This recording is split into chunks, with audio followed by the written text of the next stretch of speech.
В этом пироге есть один интересный ингредиент, который я совершенно не ожидала увидеть рядом с клубникой. Честно говоря, сначала мне казалось, что такое сочетание просто невозможно. Но когда я попробовала этот пирог, я была приятно удивлена. Получилось очень вкусно, ароматно, и хочу поделиться этим рецептом с вами. Готовим крошку. В миске тут у меня 100 граммов муки. Добавляю 60 граммов сахара и наш секретный ароматный ингредиент. Это корица. Сегодня я добавила 2 чайные ложки корицы, потому что мы любим более насыщенный вкус. Если готовите впервые, начните с половины или 1 чайной ложечки. Вливаю 100 граммов растопленного сливочного масла и начинаю перемешивать все ложкой. Сначала масса будет мягкой, влажной, но это нормально. Постепенно можно добавлять муку и продолжать перемешивать. Перетирать, вот так разминать ложечкой прямо в миске. В итоге у меня ушло примерно 120 граммов муки. Ориентируйтесь прежде всего на консистенцию. Вот так должно получиться. Вот такая крошечка разного размера. Убираем крошку в холодильник и займемся тестом. В миску кладу 3 яйца. Добавляю 130 граммов сахара, ванильный сахар пакетик и щепоточку соли. Взбиваю миксером до светлой пышной массы.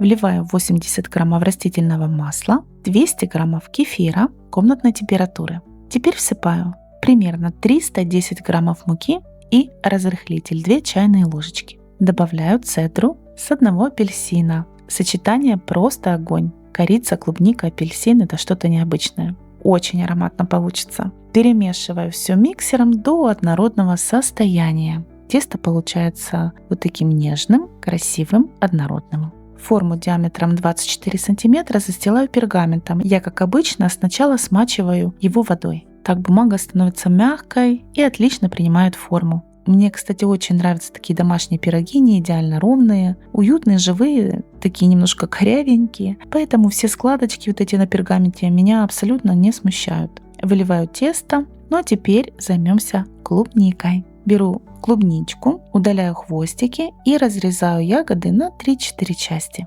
Теперь перекладываем в миску. Сюда добавляем столовую ложку крахмала.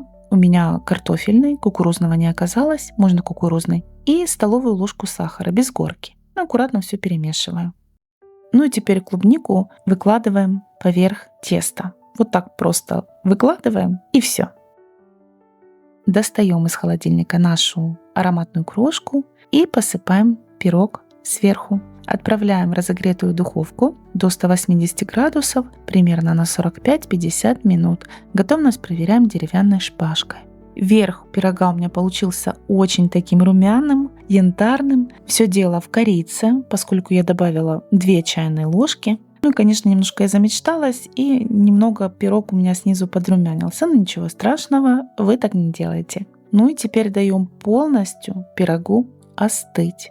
Завариваем чай или кофе, отрезаем кусочек и наслаждаемся. Приятного чаепития, готовьте с удовольствием.